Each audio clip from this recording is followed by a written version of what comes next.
Hey guys, Tosha Fiskell here. I look forward to going through Atomic Habits by James Clear with you.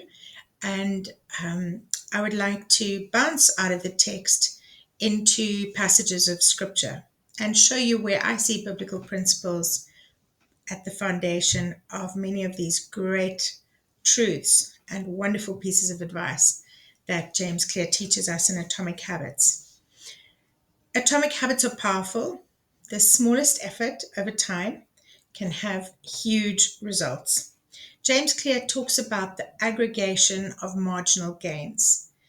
If we improve everything, all the areas of our lives, how you do anything, if you think about all the things in your day, if you improve each little thing that you do by 1%, you'll be improving your whole life massively. I guess that's the essence of it. You'll have a huge impact when you put it all together. So small habits can make a very big difference. We tend, in our personalities, as James Clear says, to want to make earth-shattering changes that everybody can talk about. But he teaches that if you get better by 1% every day, just improve your life by 1% every day, then in 1 year you'll have improved your life by 37%. And then, of course, the same is true that in the other direction. If you go backwards by 1% every day, you actually get to zero very quickly. I found that interesting because personally, I feel that in my life. When you let go of things, you very quickly get to a very bad space, or the house can unravel so quickly. And yet, to go in the other direction seems to take so long. Trying to have a minimalist life can be many, many sessions of clearing out and many spring cleans. And it seems as if it takes longer to get to that state of perfection that you're looking for than it does to go in the opposite direction. Um, but it's just a very interesting point that he makes in this chapter is when we are on that journey towards improvement, we don't feel the benefits and the changes immediately. It's like weight loss. Okay, most of us can relate to this. When you start trying to lose weight, you may lose half a kilo in a week, and it just feels like so much effort. I've been sacrificing for 7 days and I lost half a kilo. And he speaks of a latent, let me just go and see what he calls it. Yeah, that's it. He talks about the plateau of latent potential. And, but I'm rushing ahead. Let's quickly remind ourselves a 1 degree direction change over time can set you miles apart from where you would have been. And over the span of moments, you make up a lifetime. And these choices determine the difference between who you are and who you could be. That is the essence of Atomic Habits. Success is the product of daily habits. It's not a once in a lifetime transformation. And we kind of hope for that when we want to do things like lose weight or tone and trim at the gym. We wish it could happen quicker. But one of the main things I picked up from this chapter 1 is that it's very slow and you don't notice it at first. There's this latent potential phase. And if you can persevere through that, you will get to the change. You'll get to the transformation. You'll get to where you want to be, that changed person, the new habits person. And it's so exciting, and it fills on with so much hope, because most of the time when we try to change, it feels like we're going nowhere. And if you can just understand that that's actually what the journey looks like, then you are less likely to be frustrated by that and more likely to persevere. So whether you're successful right now or not is not the issue. It's about what direction are you in. Are you busy making decisions to take you in the right direction? Because he uses the analogy, James Clear uses the analogy of an aeroplane that's just 1 degree off at the beginning of the journey. It's going to end up miles away from where it would have been at the end of the journey by just taking that 1 degree difference. So his encouragement is do that 1 degree every day. and you will reap the rewards and you will have the benefits. So we need to be more concerned with our trajectory than with our current results. The outcomes are the outcomes of our life are a lagging measure of our habits. Um, Consider perhaps the journey on the airplane as being a lagging time. It takes time to get to the end of the journey. Having chosen that 1 degree direction, eventually you do get to the end of the journey. So many times we may reap the wrong things. We may get to the wrong end because perhaps we've been going in the wrong direction little by little every day. And so our net worth is a lagging measure of our financial habits. Our weight is a lagging measure of our eating habits. Our knowledge is a lagging measure of our learning habits. Our clutter in our homes is a lagging measure of our cleaning habits. We get what we repeat. I find this so biblical. I'm going to go over the little biblical points just now when we've quickly understood the chapter. So you can literally plot a curve of your life. If you are able to be honest with yourself about your habits, and if you're able to recognize them, and if you are able to understand what kind of consequences those decisions lead to, then you'd be able to plot where you're going to end up. I like his analogy of the ice cube that you place on the table. And you should actually just do this. Put an ice cube on the table and see how long it takes it to melt. Time it. Breakthrough moments are often the result of many previous decisions that build up the potential to unleash a major change. The ice cube represents that principle when you realize that, you can wait and wait and wait for that ice cube to start melting. The temperature around the ice cube needs to change. And it may, if you start early in the morning, especially now in the winter, when it's very cold, it's going to take that ice cube quite a long time to melt. The temperature around it has to change. But when the temperature around it's right, then suddenly that ice cube's going to melt. The other example that he uses is the stone cutter. The stone cutter can be chipping away. Nothing happens. But finally, after 100 blows, one blow just shatters the stone or breaks it in half or whatever the goal was. And it's not the 101st hammer that does the job. It's all the 100 hits that led to that final one. And this is what progress looks like. This is what change looks like. This is how habits work. And the best way to relate to it for me is if I think of weight loss. I mean, I lost 20 kilos last year, so I can really relate to this. I wanted to lose 50, so I'm not even halfway yet, but I'm so encouraged. I don't even want to get on the scale anymore because it's not about that. It's about the decisions every day, and it's about the journey. It's about the process. The results take care of themselves. We need to be that 1 degree. We need to be in the right choices, in the right habits. So let's just remind ourselves, breakthrough moments are often the result of many previous decisions which build up the potential to unleash that major change. We can look from the outside at somebody's life and say, wow, I mean, yeah, they're so blessed. Look how wonderfully they're doing. But we have no clue that they got there through hundreds of decisions and commitments and self-discipline and struggles. That's how they got there. They didn't just arrive there one day. And if we can just be serious for a moment, when we look into people's lives, we can also remind ourselves that they didn't get there overnight.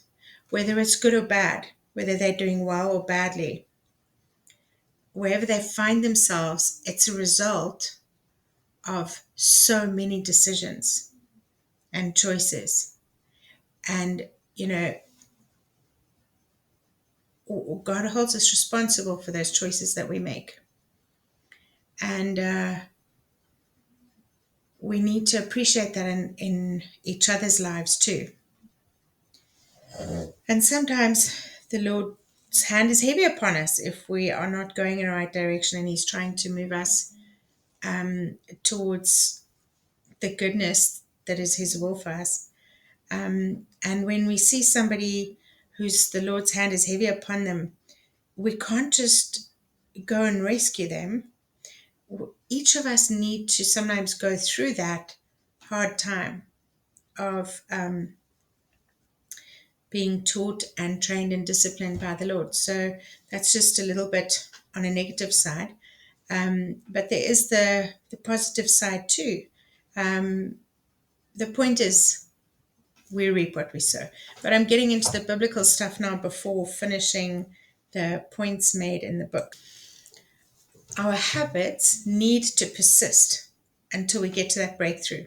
Like the melting ice cube or the stone cutter example, a meaningful difference requires that our habits need to persist until we break through the plateau of latent potential that we were talking about.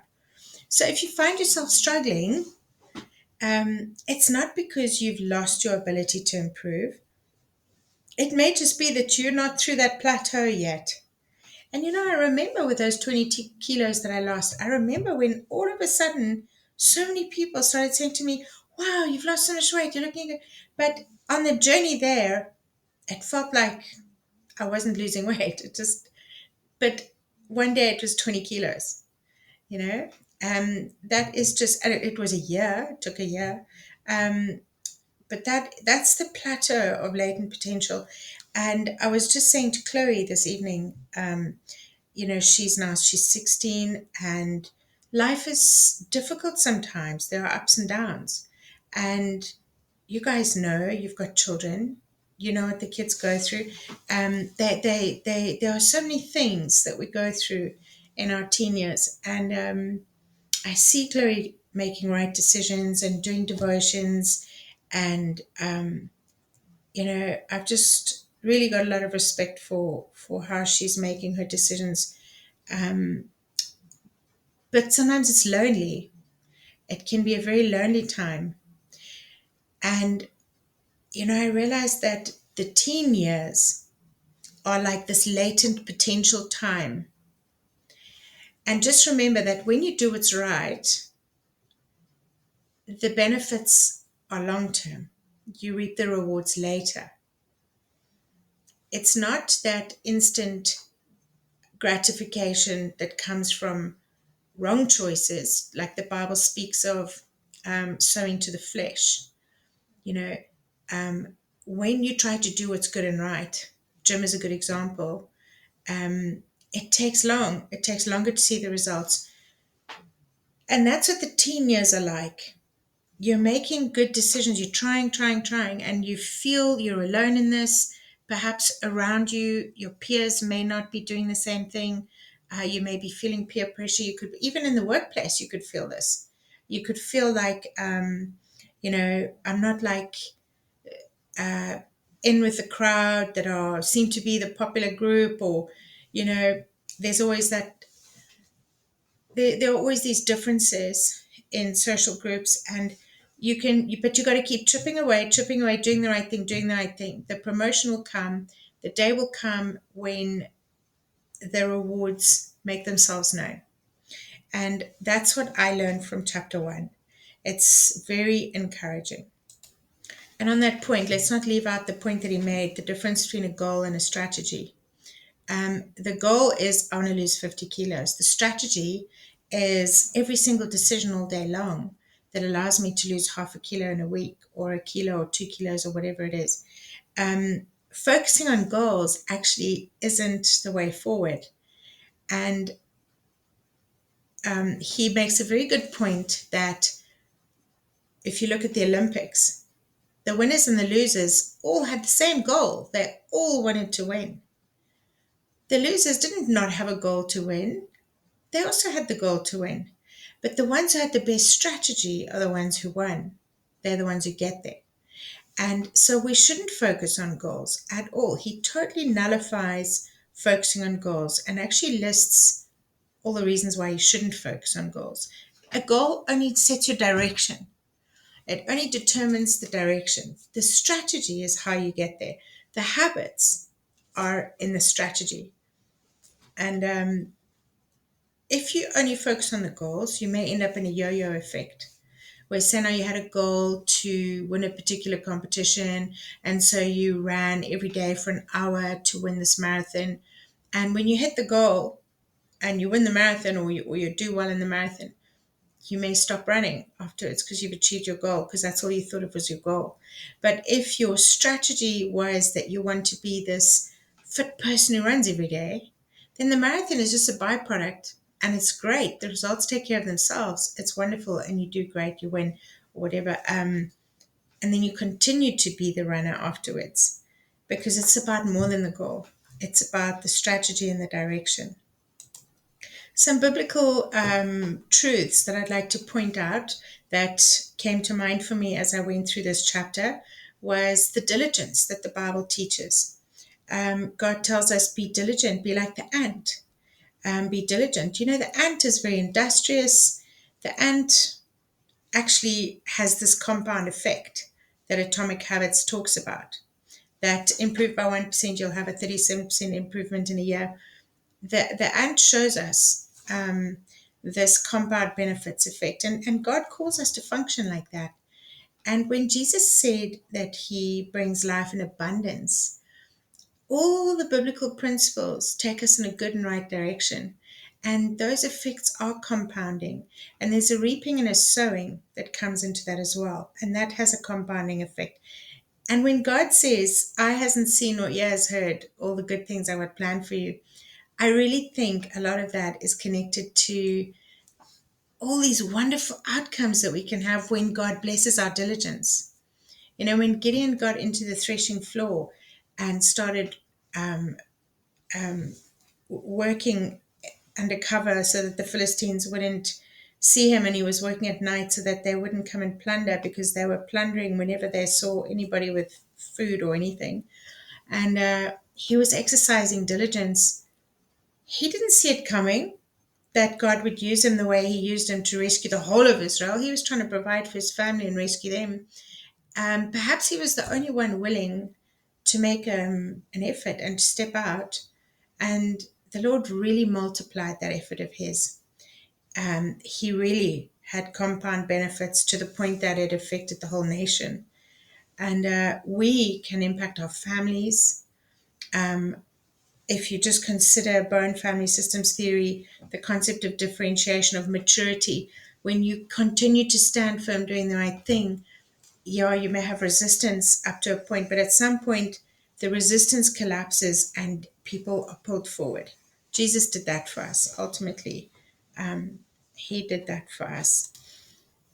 And you know, the ant does what he does despite his size.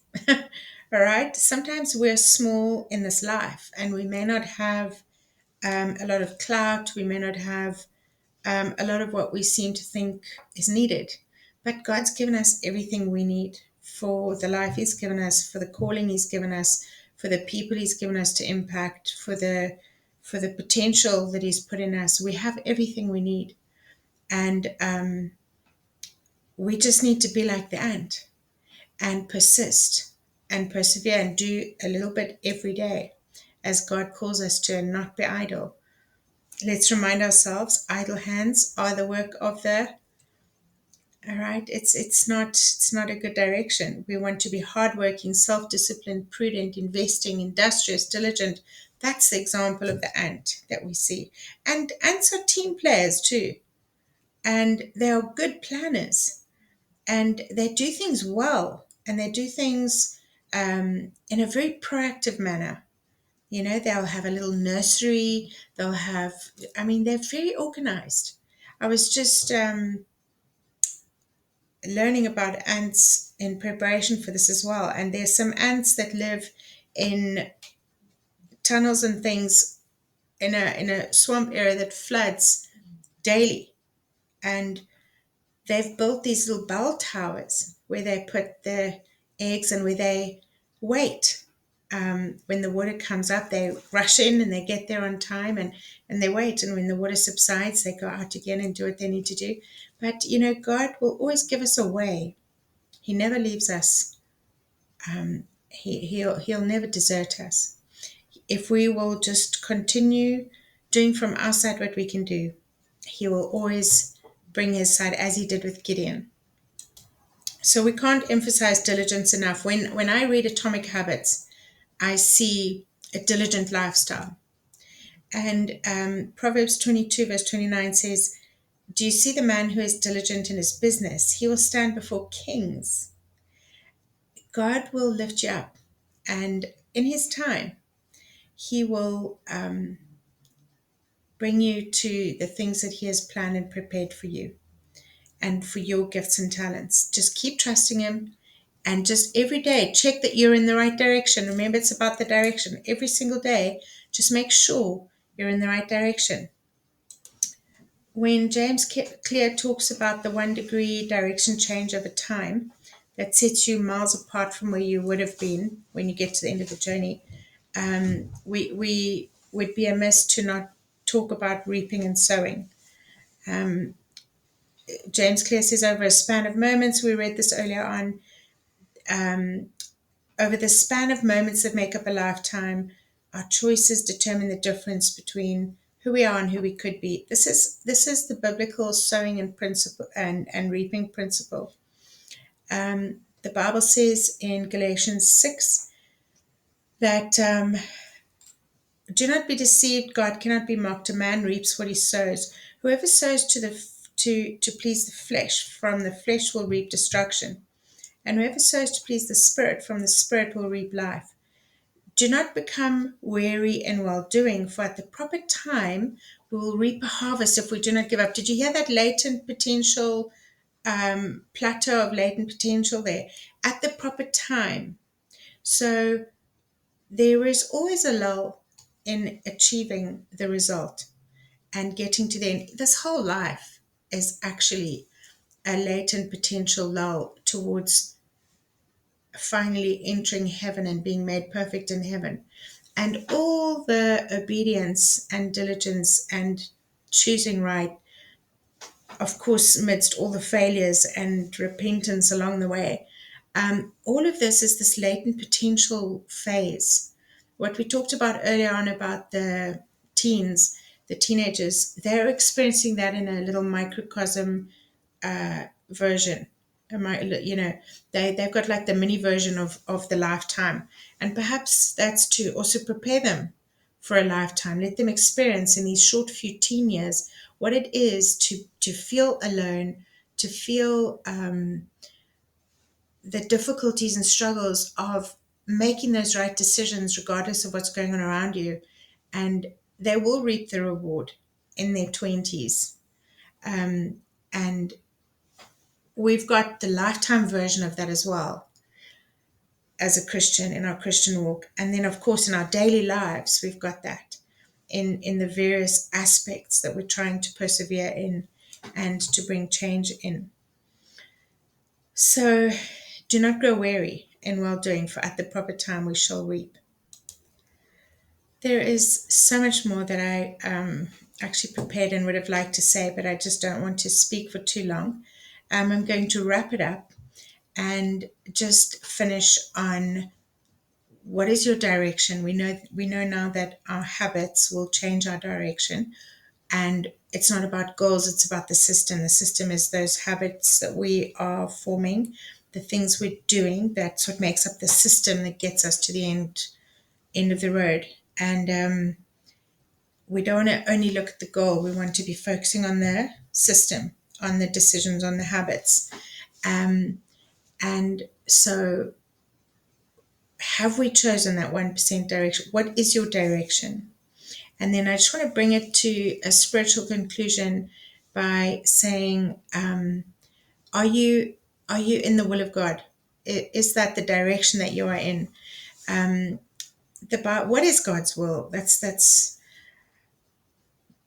very simple, actually. The will of God is your sanctification, and it says it in so many words in 1 Thessalonians 4 verse 3. For this is the will of God, your sanctification. All right? What is that? That's maturity. What is that? That's right choices in a right direction, proactive living, the abundant living that Jesus calls us to. So I just want to encourage you that when you focus on atomic habits and you're improving your life, it's actually a way of serving God. It's actually a way of not being the wicked, lazy servant. It's a way of maximizing the potential in the life that God has given you, which He wants to see you do that. He wants your maturity. He wants goodness for you. And so be encouraged. And you can actually ask the Lord to help you, because when we're in His will, He'll surely, willingly help us.